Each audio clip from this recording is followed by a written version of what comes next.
Daddy, તમે જે કાંઈ પણ કહ્યું જો એ સાચું હશે ને તો હું તમને ડેફિનેટલી નિર્દોષ છોડાવી દઈશ. બસ આપણે એટલું સાબિત કરવાનું છે કે જ્યારે મીનાક્ષીનું ખૂન થયું એ રાત્રે તમે રાજગઢમાં હતા જ નહીં. ડેડી, તમે મીનાક્ષીના ઘરેથી કોઈ મીટિંગ માટે જવાના હતા ને? હા. તો લાવો એનો નંબર આપો મને. રહેવા દે, એના નંબરથી તને કંઈ નહીં મળે. કેમ? અરે એ મૂર્ખાએ અણીના સમયે મીટિંગ કેન્સલ કરીને હું અડધેથી જ પાછો વળી ગયો. ડેડી, તમે જે કંઈ પણ કહ્યું એ બધું સાચું કહ્યું છે ને? હા, તારી મમ્મીને સમખાઈને કહું છું, મેં એકદમ સાચું કહ્યું છે.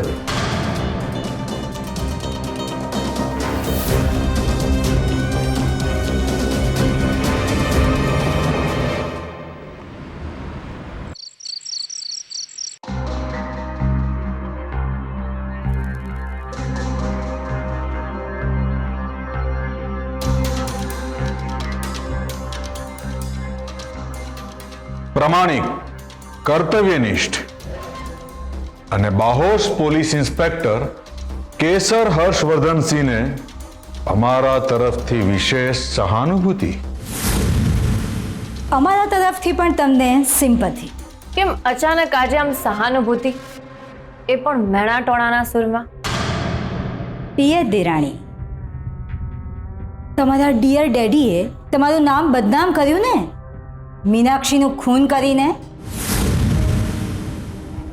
વેદિકા, હલકી પ્રવૃત્તિ કરનારા માણસોના કામ પણ હલકા જ હોય છે. હા, એ પણ છે. જેલમાં એમને ફાવે છે ને.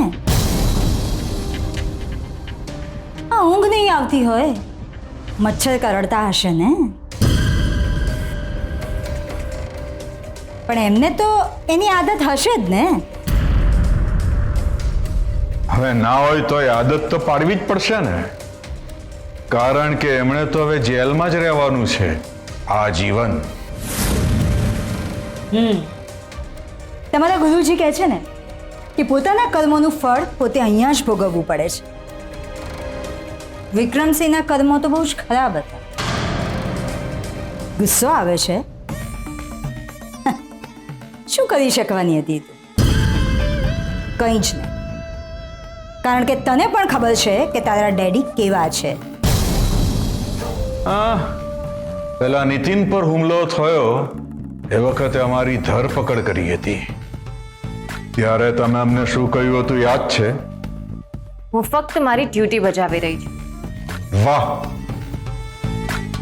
તમારી યાદ શક્તિની તો દાદ દેવી પડે. તમારા પિતાજીને પણ તમે આ જ કહ્યું હશે ને કે હું તો મારી ડ્યુટી બજાવી રહી છું. એનીવે, મીનાક્ષીનો ખૂની પકડાઈ ગયો અને મહેશ્વરી મેડમે એને જેલમાં નાખી દીધું. એ સારું કર્યું. બાકી જે રીતે આપણા ઘરવાળાઓની તપાસ થઈ રહી હતી એ જોઈને અમને ડર લાગતો હતો કે ખબર નહીં કોનો વારો આવશે આ વખતે જેલમાં જવાનો. વેદિકા ભાભી, મહેશ્વરી મેડમે જેની ધરપકડ કરી છે ને મારા ડેડી, એ ખૂની છે એવું હજુ સુધી સાબિત નથી. એટલે વેદિકા ભાભી, ઊંડા શ્વાસ લો, ડીપ બ્રીથિંગ. અને જો ઊંડા શ્વાસ કેવી રીતે લેવાય ના સમજાતું હોય ને તો દિગ્વિજયભાઈ પાસેથી શીખી લેજો.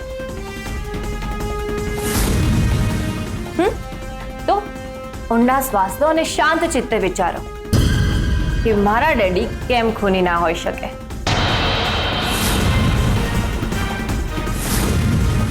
વિચારો. અને જો પછી પણ જવાબ ના મળે ને તો આમના ગુરુજીને પૂછી જજો, કદાચ એમની પાસેથી જવાબ મળી જાય.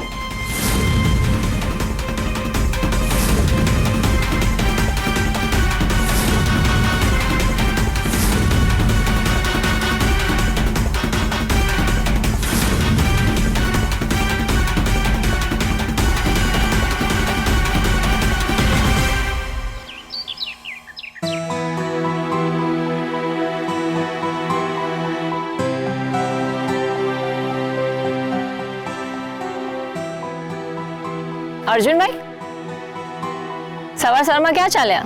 અરે હું તમને જ ફોન કરતો હતો. શિવગઢ જાઉં છું તમારી મમ્મીને લેવા માટે. એમને વિક્રમ કાકાને મળવું હતું ને, એટલા માટે મેં કહ્યું હતું કે હું તમને લેવા આવીશ. તો તમારે તમારો પ્લાન ચેન્જ કરવો પડશે. એટલે એટલે કે ત્યાં જવાની જરૂર નહીં પડે. તમે છે ને ગોળ ગોળ વાત ના કરો, જે હોય સીધે સીધું કહી દો. અર્જુનભાઈ અત્યારે બધું ડિટેલમાં કહેવાનો મારી પાસે સમય નથી. પણ હા, જો તમારે શિવગઢ ગોપીને મળવા જવું હોય તો જઈ શકો છો. ત્યાંથી ડેટ પર જાઓ, ફિલ્મ જોવા જાઓ, મસ્તી કરો. અરે લિટલ ભાભી, તમે છે ને સિરિયસ ટ્રેક પરથી કોમેડી ટ્રેક ઉપર ચડી ગયા છો. ઓકે ઓકે, પણ સિરિયસલી કહું છું, તમારે ત્યાં જવાની જરૂર નહીં પડે. એકચ્યુઅલી હું ડેડીને છોડાવવાનો પ્રયત્ન કરી રહી છું.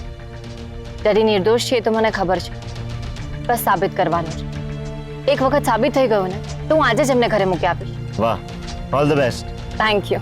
અને જે હોય મને જણાવજો. હા પછી ચોક્કસ. ઓકે.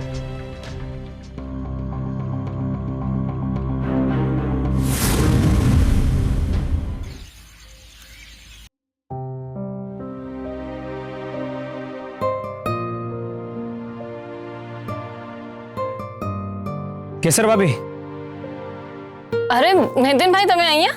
જય સોમનાથ. જય સોમનાથ. અમે તમને જ મળવા આવ્યા છીએ. તમારી સાથે વાત કરવી છે. હા બોલો ને, શું વાત કરવી છે? કેસર ભાભી, અમે હર્ષવર્ધનભાઈને ઘણી વખત સમજાવ્યા છે.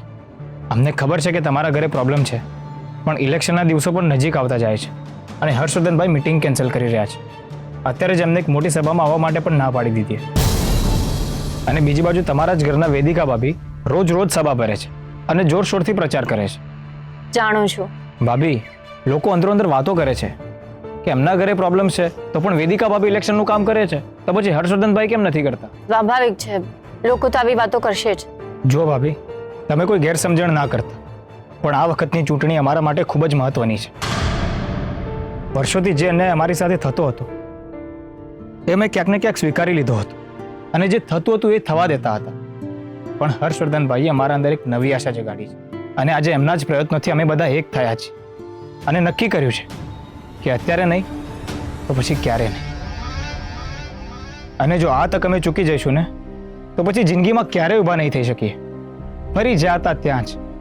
નીતિનભાઈ, હું તમારી પરિસ્થિતિ સમજી શકું છું. એ તો પહોંચતા થોડા ટેન્શનમાં હતા એટલે, બટ ડોન્ટ વરી, હું એમને સમજાવીશ. થેન્ક યુ ભાભી.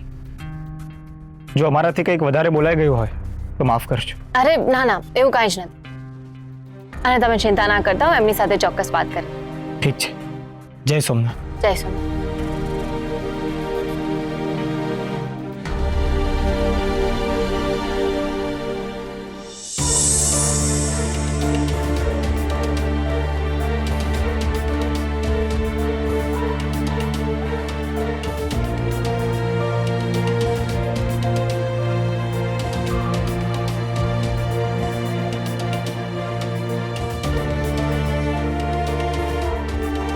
ડેડી નીકળી ગયા પછી ત્યાંથી અડધે રસ્તે પહોંચ્યા. એમને બીજે ગામ જવું હતું એટલે આનંદપુર હાઈવે પકડ્યું અને પછી મીટિંગ કેન્સલ થઈ એટલે રિટર્ન થયા.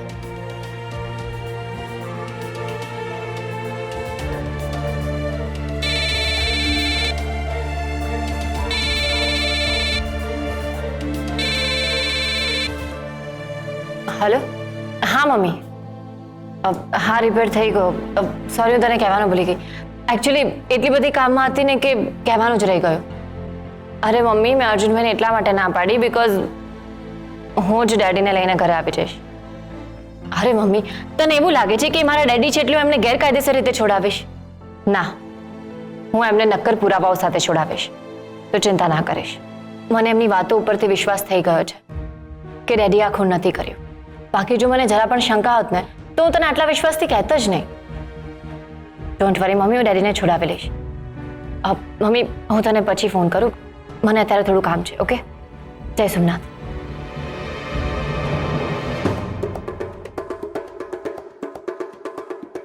શાના જોડે એટલી હવા મોડે છે? પુરાવાનો કોઈ મોટો ખજાનો હાથ પર લાગ્યો છે કે શું?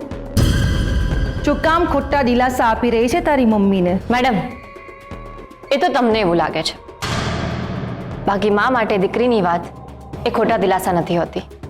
ઓ માય ગોડ, ક્યારેક ક્યારેક તો તું જરાક વધારે પડતું જ બોલી નાખે છે. હું ફક્ત બોલતી નથી, કરું પણ છું. યાદ છે ને તમારા બને વિના કેસમાં મેં શું કર્યું હતું? તમારી બોલતી બંધ કરી દીધી હતી. ના, હજી હું તારા પર ગુસ્સો નહીં કરું, કારણ કે તારા ડેડી જેલમાં છે, એટલે મને તારા પર બહુ જ દયા આવી રહી છે. આવી પરિસ્થિતિમાં માણસ પોતાનું મેન્ટલ બેલેન્સ ખોઈ બેસે છે, અને એમાં પણ જો હું તારા પર ગુસ્સો કરું તો તું ગાંડી જ થઈ જાય. અને રહી વાત તારા ડેડીને છોડાવવાની, એ તો શક્ય જ નથી. તારા ડેડી જેલમાંથી કોર્ટમાં જશે અને કોર્ટમાંથી સીધા પાછા જેલમાં આવશે. અને હા, આ દરમિયાન જો એમનો ફાંસી લટકવાનો નિર્ણય આવ્યો તો એમનો જેલનો પ્રવાસ તો અધૂરો જ રહી જશે. મેડમ, ઘણી વખત સપના અધૂરા રહી જાય ને તો પણ માણસ ગાંડો થઈ જતો હોય છે.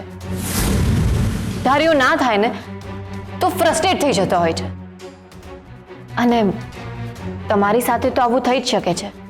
શું છે ને કે તમને તો વાતે વાતે ગુસ્સો આવી જાય છે ને. આઈ રિયલી વિશ કે તમારા કોઈ સપના અધૂરા ના રહે.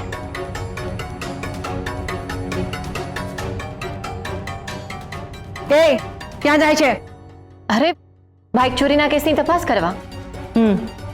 Very good. હવે તમે જુઓ હું આ કેસ કેવી રીતે સોલ્વ કરું છું. કાં તો ચોર પકડાઈ જશે, કાં તો બાઇક મળી જશે. બંનેમાંથી એક તો થશે જ.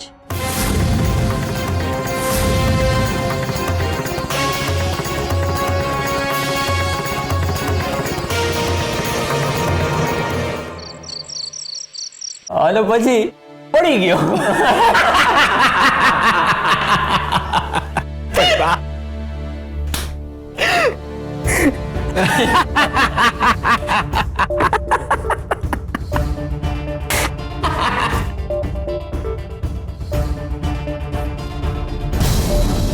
આ શું ચાલી રહ્યું છે? Sorry madam. નોનસેન્સ! કઈ કામ ધંધો નથી તમારે? Bhupatbhai, yes madam. પેલા વિક્રમસિંહને ઇન્ટ્રોગેશન રૂમમાં લઈ આવો. સંભળાતું નથી? સંભળાયું પણ સવારથી પેટમાં જરા ગડબડ છે. એમરજન્સી છે. ઠીક છે, જાઓ જઈને આવો.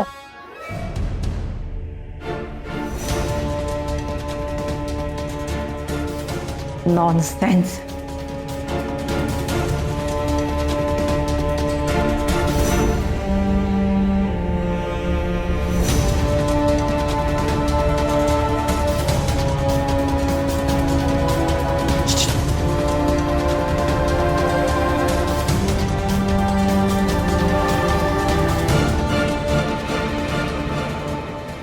લક્ષ્મણભાઈ, અહીંના પીઆઈ આપણું કામ તો કરશે ને? હા મેડમ, એ પણ તમારી અને સાહેબની જેમ એકદમ પ્રામાણિક છે.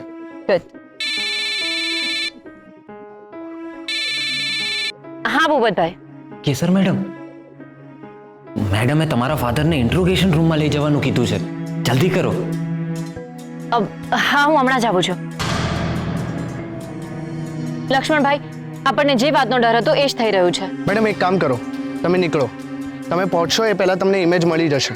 હું પીઆઈ જોડે વાત કરી લઉં છું. હેલો સર, હા એક ઇમરજન્સી આવી છે.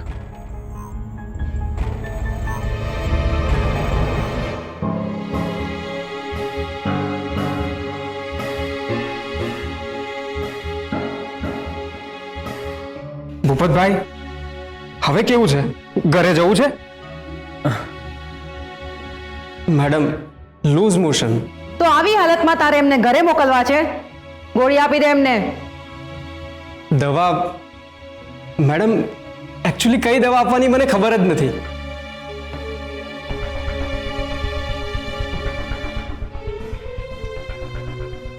જો ને, મને પણ યાદ નથી આવતું ભૂપતભાઈ. એક કામ કરો ભૂપતભાઈ, તમે ઘરે જઈને આરામ કરો. અને એ ભાઈ, પેલા વિક્રમસિંહને ઇન્ટ્રોગેશન રૂમમાં લઈ આવો. શું થયું?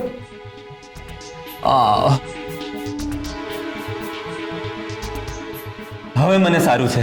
એમ હવે તમને સારું લાગી રહ્યું છે તો પેલા વિક્રમસિંહને ઇન્ટ્રોગેશન રૂમમાં લઈ આવો. 1 મિનિટ મેડમ.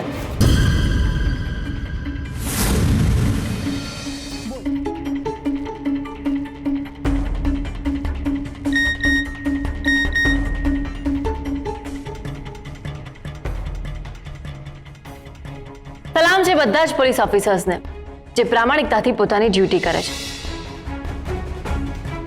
આહા મેડમ, તમારા વિશે વાત નથી કરી રહી, પ્રામાણિક પોલીસ ઓફિસર્સ વિશે વાત કરી રહી છું. એ કેસર, હવે અહીંયા બહાર બધાની સામે જ સાંભળશો કે કેબિનમાં જઈને સાંભળશો? તારા બાપની ધરપકડ થઈ છે ત્યારથી તારું ચસકી ગયું છે અને ખબર નથી તું કોની સામે વાત કરી રહી છે. જ્યારથી આ વર્દી પહેરી છે ને ત્યારથી ડર અને આ પોકળ ધમકીઓની મારા ઉપર કોઈ અસર નથી થતી. ડર એને લાગે છે કંઈ ખોટું કરતા હોય, આ કેસરને નહીં. તારી સામે તારી સિનિયર ઊભી છે, એ ના ભૂલતી.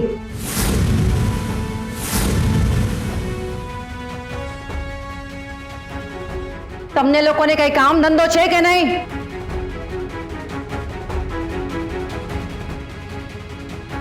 મેડમ, આવો તમારી કેબિનમાં.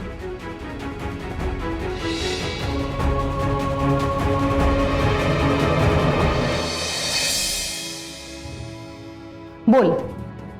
મેડમ, વાત જરા એમ છે ને કે જો તમને એક ઇમેજ સેન્ડ કરી, ચેક કરો.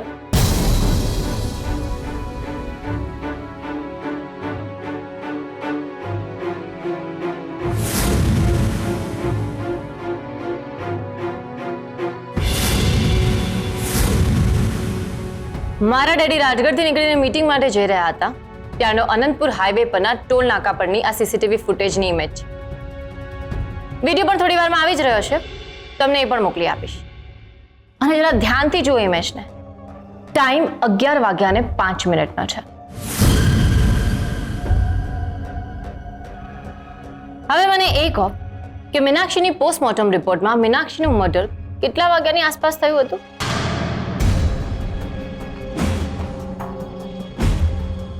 હું કહું છું, મીનાક્ષીનું મર્ડર 11 થી 12 ની વચ્ચે થયું હતું.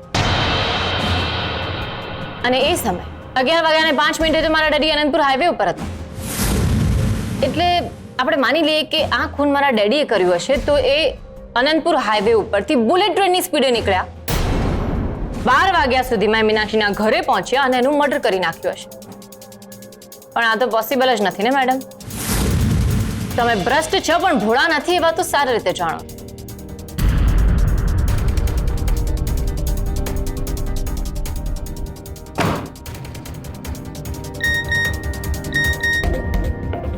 લો, બીજી ઇમેજ પણ આવી ગઈ છે, એ પણ તમને મોકલું છું. જોઈ લો. જ્યારે મારા ડેડી રિટર્ન થઈ રહ્યા હતા 12:40 એ જ ટોલ નાકા પરની સીસીટીવી ફૂટેજની ઇમેજ છે જ્યારે મારા ડેડી રિટર્ન આવી રહ્યા હતા. એ જે મીટિંગમાં જઈ રહ્યા હતા ને, મીટિંગ કેન્સલ થઈ, નહીં તો એ ભાઈ સાથે પણ તમારો કોન્ટેક્ટ કરાવી દે. મીટિંગ કેન્સલ થઈ એટલે મારા ડેડી રિટર્ન થઈને સીધા શિવગઢ મારા ઘરે ગયા હતા. એટલે આના ઉપરથી ક્લિયર છે કે 11:05 થી લઈને 12:40 ની વચ્ચે મારા ડેડી રાજગઢમાં હતા જ નહીં.